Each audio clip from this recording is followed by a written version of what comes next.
Este es uno de los asuntos que muchas iglesias han descuidado y por eso terminan siendo lugares donde no se sabe si es una iglesia o no. Sin importar la cantidad de personas que tenga, tiene que tener los principios eclesiológicos que comparte esta confesión de fe. Entonces vamos a orar, vamos a darle gracias al Señor por esta oportunidad y hoy vamos a hacer solo la introducción. Hoy vamos a hacer la introducción basados en el numeral 1.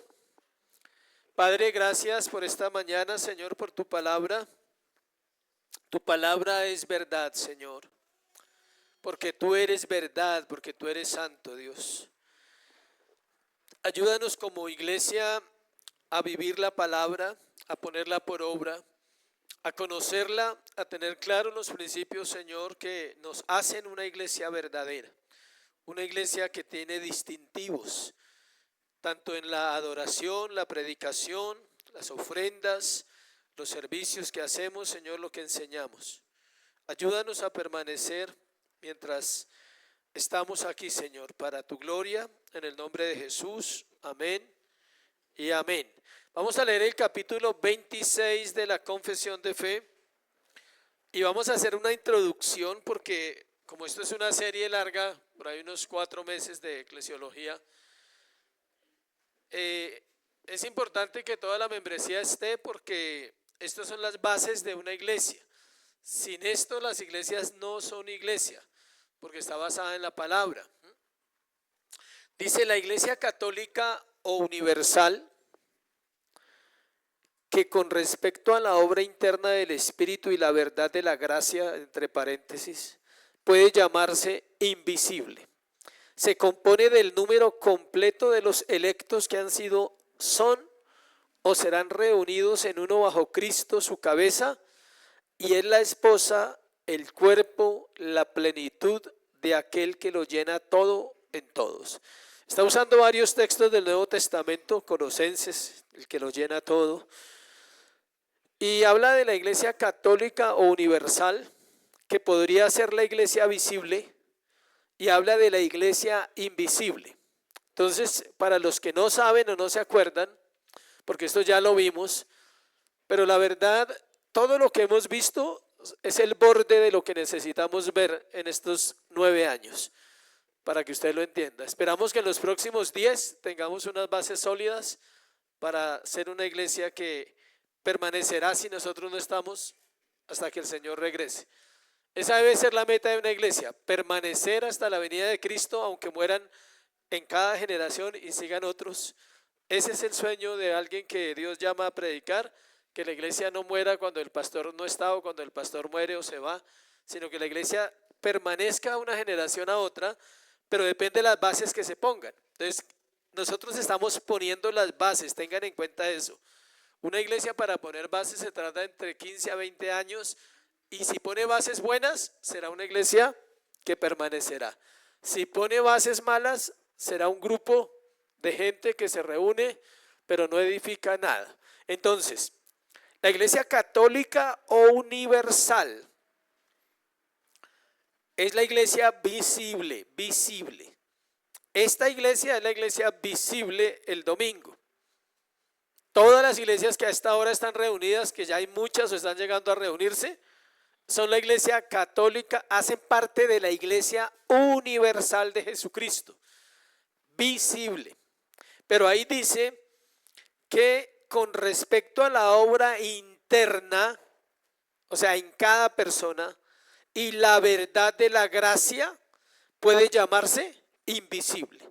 Escuche bien, la iglesia visible, universal, son todas las personas que van a un lugar a congregarse en el nombre de Cristo, que creen en la Biblia, que profesan una fe verdadera, son iglesia visible. En esa iglesia visible también hay personas que no son parte de la iglesia de Cristo, están en proceso de llegar a ser parte o algunos nunca lo serán, solo el Señor lo sabe. Y por otro lado está la iglesia invisible que dice, se compone del número completo de los electos, es decir, desde Adán hasta hoy, los que murieron en Cristo. los que estamos vivos y los que no han llegado a la obra de Cristo, que son ¿qué? Elegidos para salvación. Esa es la iglesia invisible. ¿Sí ve?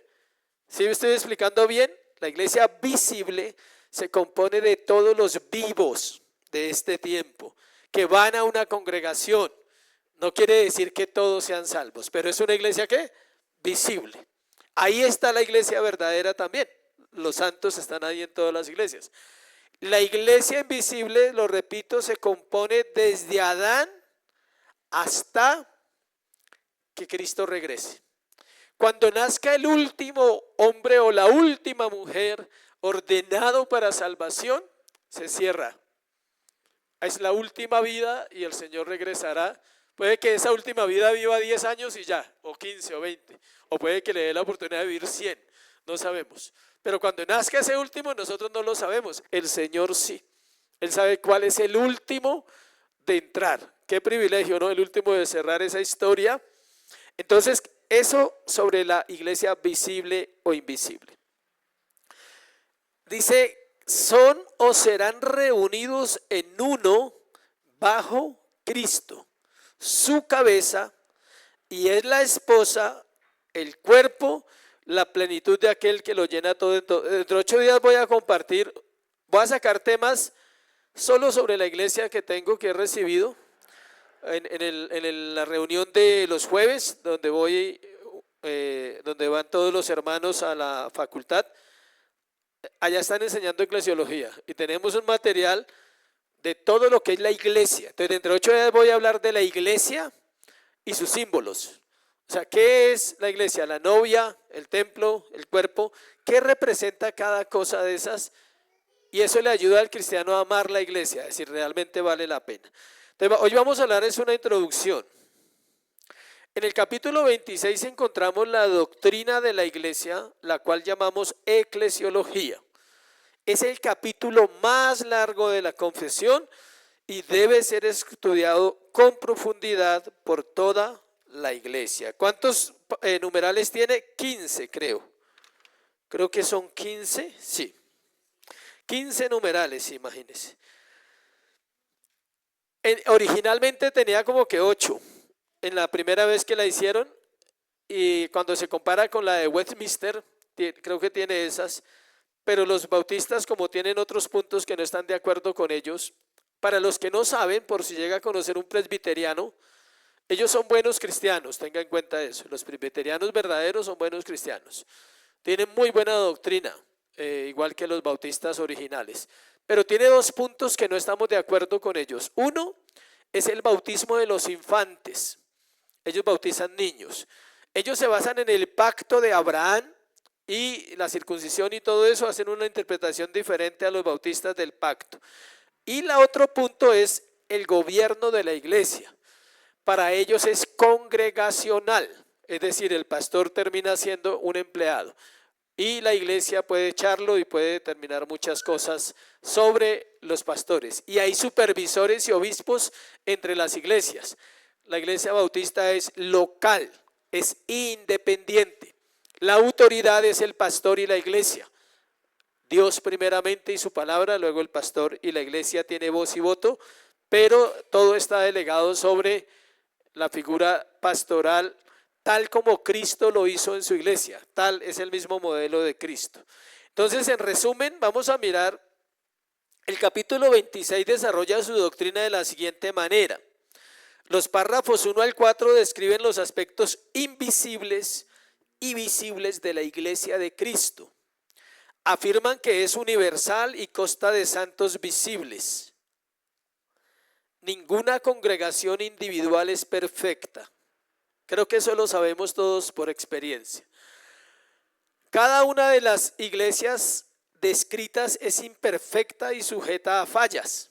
Todas las iglesias reformadas están en reforma. Ninguna está completa o cerrada ya, o que diga ya tiene todo lo que Dios pide de una iglesia. No. Por una razón, por el remanente de pecado. Dice, la verdadera iglesia nunca termina, ¿Sí ve? Y solo Cristo es el Señor. En el párrafo 4 afirma que el verdadero poder en la iglesia pertenece a Jesús. La persona central del capítulo 26 de la Confesión de Fe es Cristo. Es decir, vamos a ver la iglesia en Cristo. Necesitamos tener eso en mente a medida que avanzamos a través del material que vamos a estudiar. Todo apunta a Cristo y el poder que le pertenece solo a Él. El lenguaje del capítulo 26 es cristocéntrico, dándole el señorío a Cristo. Todo se enfoca en la voluntad de Dios, en el propósito de Dios, lo que Él determina hacer en la iglesia. Siempre se habla de la mente de Cristo o de Cristo en la iglesia.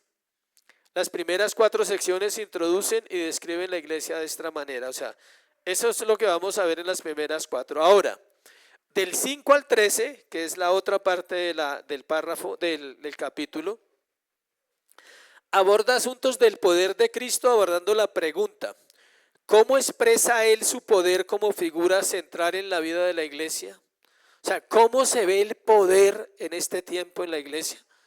Si pareciera que no hay, ¿cierto? Un grupo de personas que se reúnen todos los domingos, imperfectos, con luchas y batallas. Parece que no existiera la iglesia que la Biblia nombra que es ¿qué? Poderosa, pero sí existe y está en la tierra. Dice en el párrafo 5, él llama a las iglesias a existir a través del evangelio. La suposición es que Cristo ascendió a la diestra de Dios en el cielo, es un Señor presente y activo, como Rey reinante llama a los hombres y mujeres y niños a la fe. Hombres, mujeres y niños, tengan en cuenta. Los niños también son llamados a la fe. Me han preguntado varias personas que es una pregunta que a todos les inquieta, si todos los niños son salvos o no. La confesión tiene todo un debate en cuanto a ese punto y es un debate fuerte a nivel mundial esa doctrina, si los niños se salvan todos o no. Hay varias posturas, algunos dicen que no, que solo algunos, como los grandes, y otros aseguran que todos, pero bíblicamente no hay un texto que diga que todos se salvan, pero tampoco hay un texto que diga que no se salvan. Entonces, eso es cuando lleguemos ahí al punto de los niños, vamos a seguir indagando más sobre esos temas. El párrafo 6 enseña que aquellos que son llamados por su poder, por la actividad soberana de Jesucristo, tienen la responsabilidad de unirse para formar iglesias locales. Esto es muy importante, escuche. Hace poco alguien también me hizo esa pregunta, que si alguien podría salvarse antes de morir. La respuesta es sí y no. No puedo decir que no, porque de pronto Dios lo salve, pero normalmente el plan de salvación que Dios ha establecido no se puede romper. Toda persona salva, lo lógico es que pase por una iglesia, que haga parte de una iglesia, que pueda pertenecer, buenos días, a la iglesia. ¿Sí me explico? Hay casos, hay excepciones, sí, pueden haber, de personas que por alguna razón no lograron pasar por una iglesia, pero son ¿qué? Excepciones, no es la regla.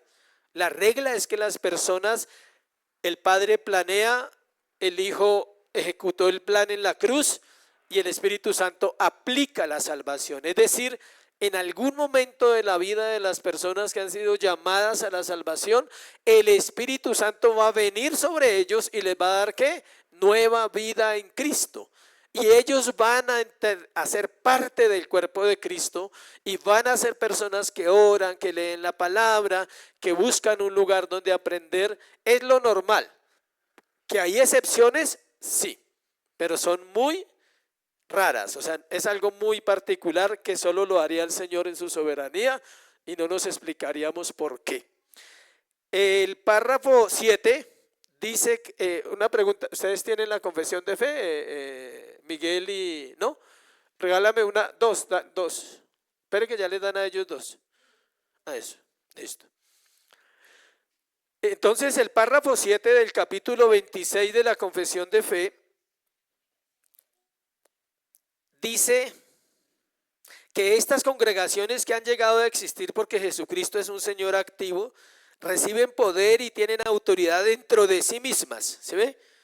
Se lo da solo a ellos, no a un cuerpo superior como en el presbiterianismo. ¿Se ve? El poder radica en la iglesia local. Los miembros pueden participar de decisiones en una votación. Se hace igual que en cualquier lugar de votación. La mitad más uno. Si la otra parte no está de acuerdo, le toca madurar y crecer. Si son 22 miembros, 11 más 1, 12. Si 12 dicen que sí, los otros 9 no se pueden molestar, ni cargar, ni irse de la iglesia. Tienen que madurar. Esa es la participación de los miembros en las iglesias locales, no un supervisor, no otra iglesia, no un grupo de pastores que viene a decidir, sino el pastor con la iglesia. No en todos los asuntos, en algunos asuntos que vamos a ver cuáles sí, cuáles no. Hay unos asuntos en que la membresía puede participar, hay otros en que toma la autoridad los pastores si hay, el pastor o anciano si los hay, o se puede consultar con miembros de la iglesia. No con todos, también se buscan los maduros y se puede consultar mientras ella va teniendo una estructura más amplia. Se lo da solo a ellos, dice, se le da a cada verdadera asamblea. Este punto es esencial para el sistema independiente. Cada iglesia tiene dentro de sí todo lo necesario para el autogobierno. La iglesia tiene todo lo que necesita para ejercer el autogobierno, sin necesidad de un cuerpo superior. No requiere la imposición de alguien o algo por encima de ella. Cuando un pastor es invitado, él no puede cuestionar nada de lo que se hace aquí, nada. Él puede ver y predicar y él no tiene derecho a decir nada.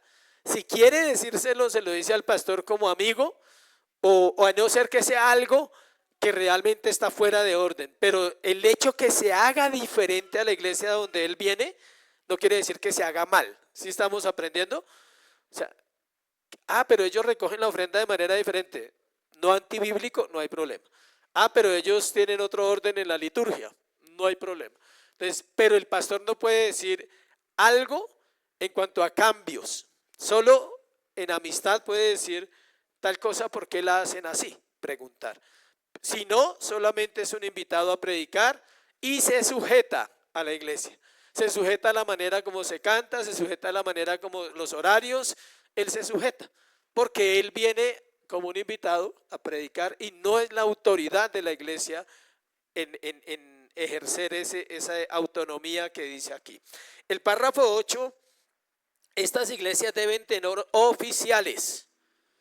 ¿Qué es un oficial? ¿Quién me dice de los miembros qué es un oficial?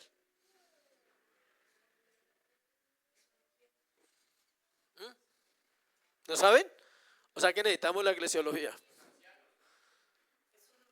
No, específicamente dice, voy a leer, deben tener oficiales, ancianos, pastores, obispos y diáconos. ¿Un oficial quién es? No, los oficiales son hombres dotados. Son el pastor, ancianos, dotados. ¿Qué es dotados? Que pueden predicar y enseñar la Biblia y no todos llegan a ser pastores, pero pueden predicar y enseñar la Biblia. Son hombres dotados. ¿Qué tienen? Dones del Espíritu Santo. Puede tener el don de enseñanza y no el de predicación. Si tiene el de predicación, obligatoriamente tiene los dos. ¿Sí ve la diferencia? O sea, si alguien tiene el don de enseñanza, un hombre necesariamente no tiene el don de predicar, el del pastor, no lo tiene, no es obligatorio, pero sí es obligatorio que un pastor tenga los dos.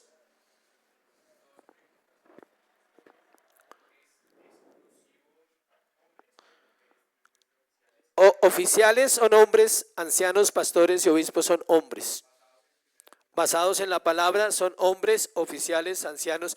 El término anciano es el mismo presbiterio, presbíteros en griego, pastor, anciano, obispo, son el mismo significado, ninguno es diferente. El anciano que preside en una iglesia es el pastor y puede haber otros pastores, se llama pluralidad. Ninguno de los tres es más pastor que el otro, pero siempre hay un orden. Siempre hay uno que es cabeza entre los tres, como la Trinidad, o entre 4 o entre 5, pero no es más, al contrario, lo hacen por respeto o porque puede guiar a ese grupo de 5, 7, 8 pastores. Por ejemplo, la iglesia del pastor Sugel tiene creo que 7, 8. Él es el pastor principal, digámoslo así. Pero no se maneja esa figura, entiendan, no se maneja la figura del pastor principal. Simplemente alguien preside también esa reunión y se turnan, él delega para que todos participen, todos prediquen, todos tienen la misma autoridad espiritual con responsabilidades que diferentes, pero la autoridad espiritual es igual para todos los pastores. Deben ejercer el poder que se les ha otorgado, tienen deberes y responsabilidades. Jesucristo les ha dado un poder que deben ejercer. En el párrafo 9 vemos que nuestro Señor Jesucristo está directamente involucrado en cada iglesia a darle a cada una pastores y diáconos. ¿Quiénes son los diáconos? Nadie preguntó eso. ¿Los diáconos quiénes son? No, el término ujieres dejémoslo afuera. Sí. Hacen la tarea de ujier, pero el ujier no es un título en la iglesia, ¿no? En la iglesia reformada el ujier no es un título. Los diáconos son los que sirven en otras labores que no tiene que ver con la enseñanza y la predicación. O sea, labores administrativas. Puede ser el sonido, puede ser la música, puede ser las finanzas, puede ser la parte de organizar todos los servicios de la iglesia como algo administrativo. Los diáconos sirven a las mesas, ponen sillas, todo eso hacen ¿qué? Los diáconos. Se deben nombrar. Primero se ordena al pastor y luego el pastor tiene la autoridad de ordenar ancianos y diáconos.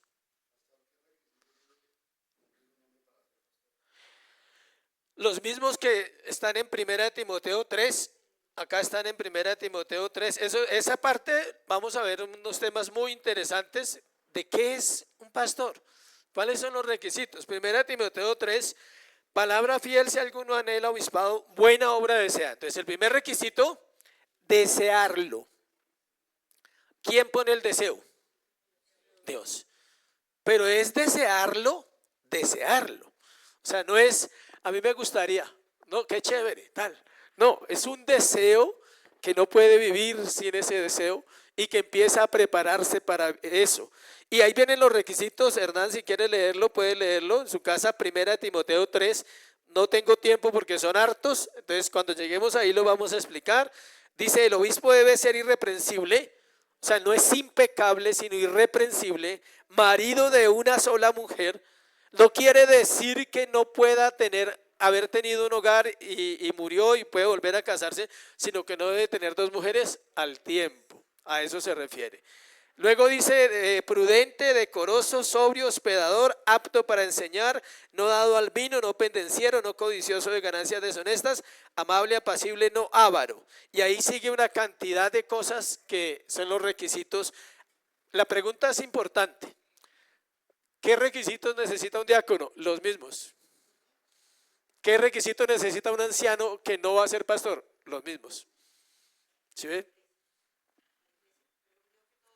Sí, pero en el caso de los hombres que van a servir en ministerio, la iglesia debe evaluar los mismos requisitos que tiene un pastor. O mismo, anciano y presbítero también. Los 4 son lo mismo. Sí. Sí, un anciano es un pastor. No, los miembros no son diáconos, son miembros.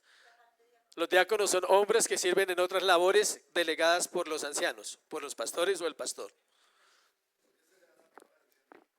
Por respeto, porque digamos en el idioma de ellos, un anciano viene del Antiguo Testamento, los ancianos representaban autoridad y representaban respeto, por respeto, no por edad.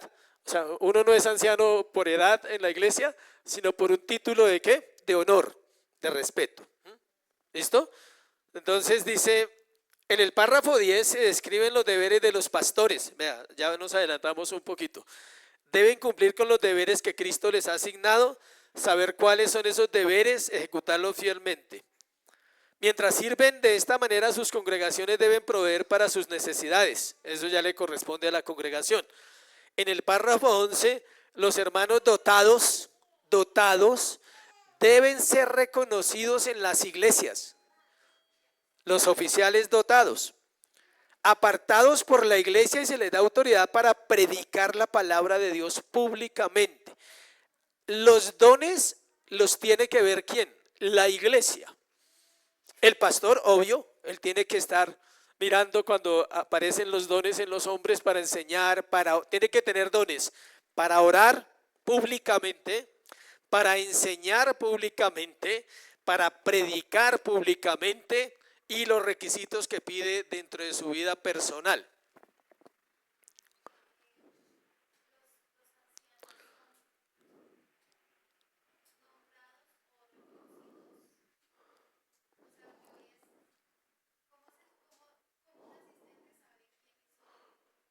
Los miembros tienen que ser, primero son miembros, son de los hombres que son miembros. No puede, si no es miembro, no hay opción. Puede tener los dones que quiera, pero primero debe hacer un proceso para sumarse a la membresía. Entonces, dentro de los hombres miembros, la iglesia va mirando cómo ellos van creciendo a través del proceso del tiempo y cómo su compromiso con Dios se ve en todas las cosas de la iglesia. O sea, no están esperando a que les digan que tienen que servir. Ellos sirven constantemente en la iglesia. Usted los ve que están sirviendo, no porque el pastor les dice, porque ellos ya son parte de la iglesia y tienen los dones. Están impulsados ¿por quién? Por Dios para servir en la iglesia.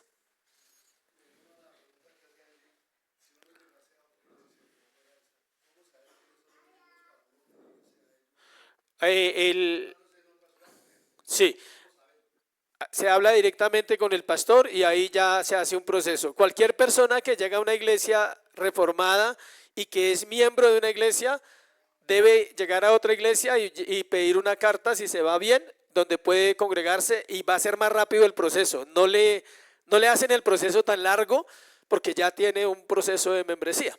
Si no, entonces llega y debe hacer el proceso de membresía.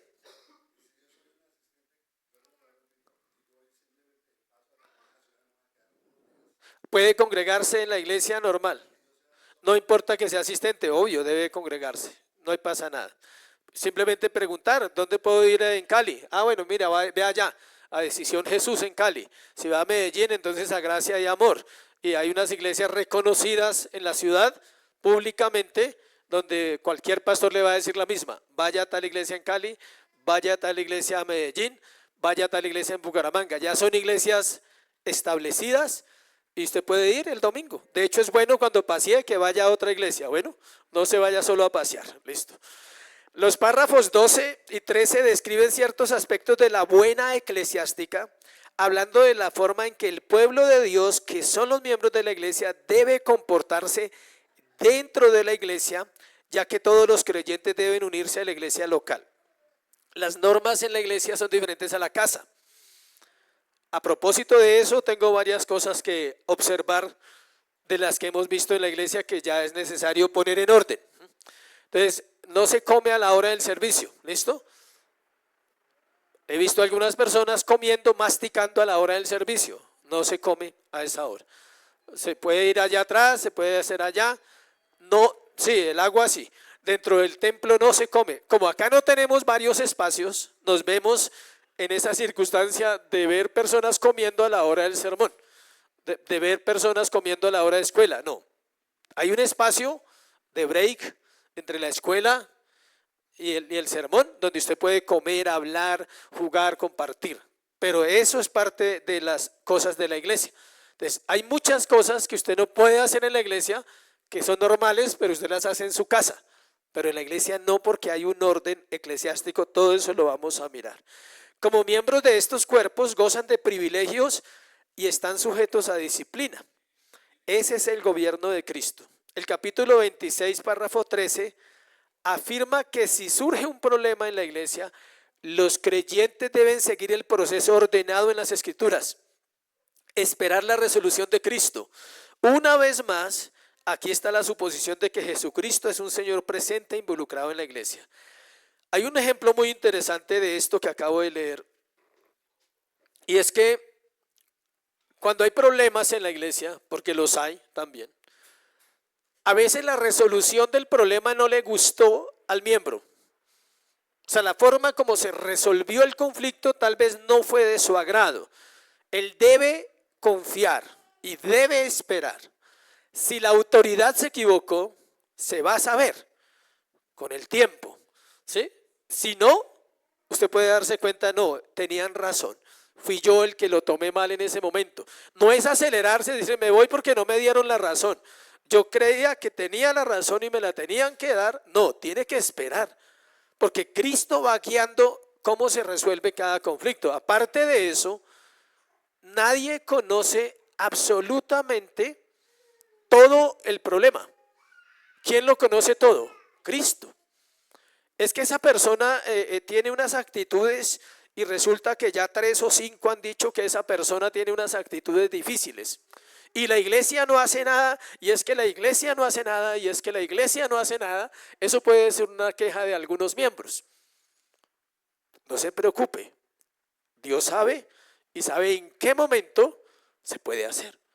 Aparte de eso, vuelvo y le digo, usted conoce una parte, tal vez la autoridad conoce un poco más de la historia, y lo otro, a veces Dios puede mirar qué tan compasivo es tu hermano con el otro hermano, qué tanto tolera al otro, porque si no se tolera a sí mismo, pues no va a tolerar a nadie, ¿sí? ¿Cuánto le conoce los pepiados, en términos coloquiales acá, al otro?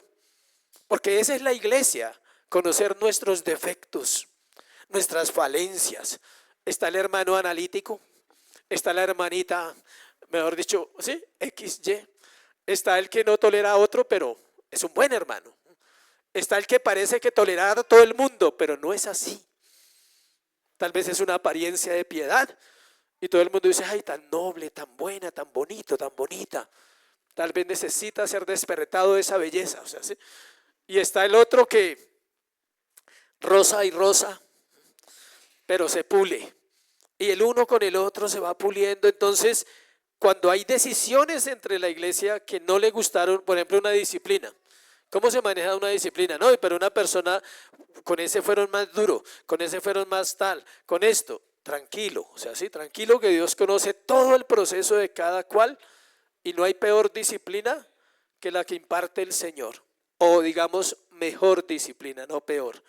Si la iglesia no es capaz por X o Y, créame que a Dios no se le va a pasar por alto que el hermano pecó y lo va a tratar de la manera que necesita ser tratado para que usted no sufra, ¿sí? Para que usted pare de sufrir en ese momento y diga, ¿sí?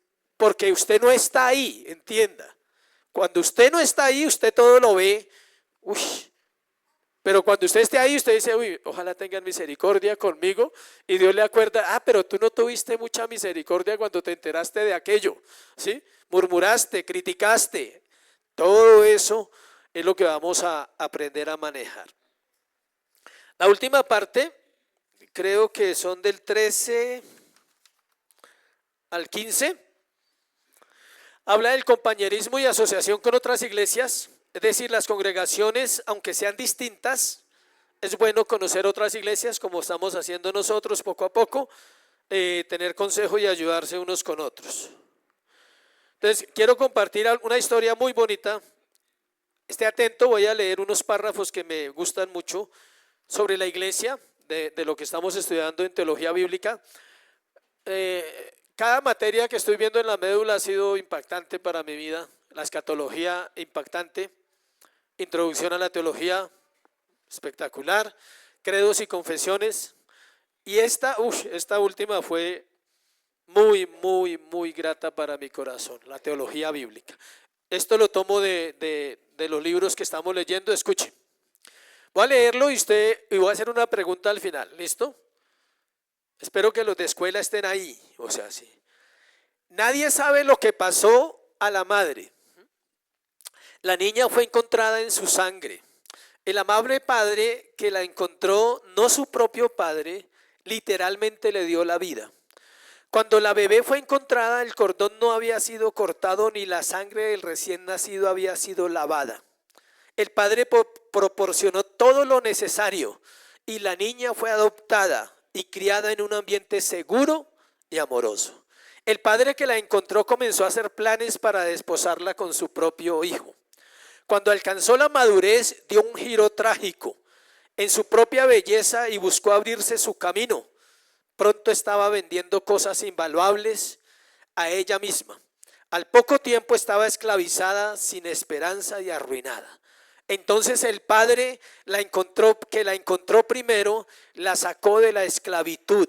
Habiéndola redimido, hizo todo lo que pudo para limpiarla y purificarla. Y para el asombro de ella, la desposó con su hijo. Se casaron y pronto concibió ella un niño. Traerlo al mundo fue estimulante y horrible. No era un niño ordinario. Además, un dragón buscó devorarlo. De alguna manera el bebé vivió. Imagínate al gran villano del mundo tratando de matar a este niño, quien sobrevivió después de que el niño escapó. El dragón se volvió contra ella. De alguna manera ella también vivió. Las maldiciones fueron superadas por las bendiciones. ¿Cómo había eludido a ese dragón y llegado al desierto? Solo Dios lo sabe. Entonces, una vez en el desierto, todo parecía perdido cuando el diluvio llegó. Pero entonces Dios sabe cómo la tierra abrió su boca y se tragó ese diluvio. Podrías pensar que sus enemigos se oponían al mismo Dios y que sus esfuerzos siempre se frustraban. ¿De quién está hablando? ¿Y qué pasaje, quién sabe de qué pasajes está hablando? Hay dos pasajes espectaculares. Apocalipsis 12 es uno y el otro. No. ¿Ezequiel qué? 16. La primera parte es de Ezequiel 16, la segunda parte es de Apocalipsis 12. La Biblia puede ser desconcertante. No, el mundo y los eventos de nuestra vida no pueden ser menos confusos que lo que aparece en la Biblia. ¿Qué vamos a hacer con los dragones que tratan de comerse a los bebés con una mujer llevada en las alas de un águila y con las bodas de un cordero? ¿Acaso los corderos se casan? ¿Sí ve? Todo lo que es la Biblia. La Biblia dice, aquí hay una gran pregunta importante relacionada con las que acabo de hacer. ¿Cómo debemos entendernos nosotros mismos como iglesia? Ahora una pregunta diferente.